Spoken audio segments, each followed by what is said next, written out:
Hello vlog! Hello everyone! So for today's video, I'm going to be sharing with you my tipid tips on data subscriptions.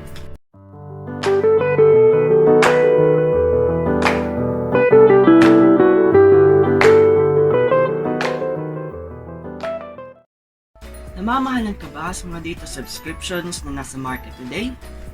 Or siguro kailangan mo ng massive amount of data kasi mahilig ka mag-stream or mahilig ka manood ng movies or K-dramas magdamag. Or nawalan ka ng WIFI tapos kailangan ng internet to continue your job and other stuff to do na kailangan ng internet connection. Then this video might be for you. So keep on watching. So yun na nga guys, I'm gonna be sharing with you these tipid tips on data subscriptions na siguro makaka-help sa inyo makapagtipid or makapag-save ng pera kasi in these days we need to spend our money wisely and also we need to live in a life in a frugal way as much as possible. And kung gusto niyo yumaman, might as well start today. Might as well start to save today and also spend your money wisely. And all you need is SIM card, smart or talk and text. Syempre yung akin wala nang laman kasi ginagamit ko siya ngayon. And also hindi naman required talaga but I also use this smart broadband or hindi pala broadband, pocket wifi kasi madaling malobat yung phone ko at ginagawa ko siyang hotspot to connect my other device para makapag-stream, manood ng videos, or other stuff na involve yung internet. And also, you need 300 pesos only to subscribe. This will be good for 30 days. So that would be 10 pesos per day only. And it's very cheap na i-compare mo sa ibang data subscriptions na kailangan ng let's say 99 pesos tapos 7 days pero 8 gig lang siya, 'di ba? So after 8 gig sobrang hina ng internet and halos hindi mo na siya magagamit. So useless pa din yung 7 days mo kasi ako personally more than 8 gig ata yung nauubos ko per day data streaming. I mean video streaming pa lang yan, hindi pa kasama yung downloads. So this is really helpful for me na makatipid. So ayan. First thing to do is insert your smart or talk and text SIM to your mobile. Tapos, next is you're gonna be dialing *123 number. So, you need to dial. Tapos ito yung lalabas. Ayan.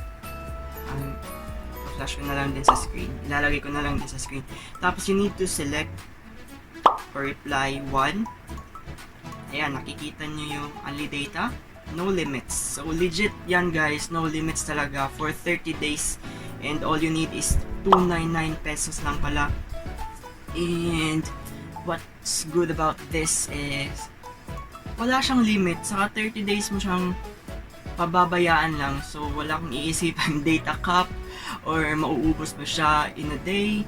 Wala. So unlimited talaga siya. Kaya super convenient niya, super tipid.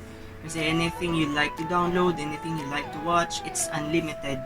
So you need to select, if you have 99 pesos only, you can select 7 days. Pero mas tipid yung 30 days. Kasi 299 lang. So select 2. Ayan. Tapos select 1 ulit, subscribe. After nyo mag-subscribe, may confirmation text na lalabas dyan na nakapag-subscribe na kayo and you can enjoy unlimited internet for 30 days. You can also share that to your friends and use your other device to connect. Kung gusto nyo mag-stream sa other device nyo, you can just turn on your hotspot. If we talk about internet speed naman, no problem kasi dito kahit 4G lang yung SIM na ginagamit ko, malakas pa din naman yung coverage. So I get decent amount of signal. Kaya kahit 4 device up to 5 device na nakakonect sa pocket wifi or sa phone ko na naka-hotspot, hindi pa din siya naglalag. Hindi ko pa rin na-feel yung parang slow internet, ganun. So, sobrang bilis niya. But it depends pa din sa location nyo at sa signal na nasasagap ng cellphone or nasasagap ng pocket wifi nyo. But, wala na akong complain doon kasi Unli na eh. Unlimited na siya. And may times na humihina but it's okay naman. Bumabawi naman siya kapag madaling araw.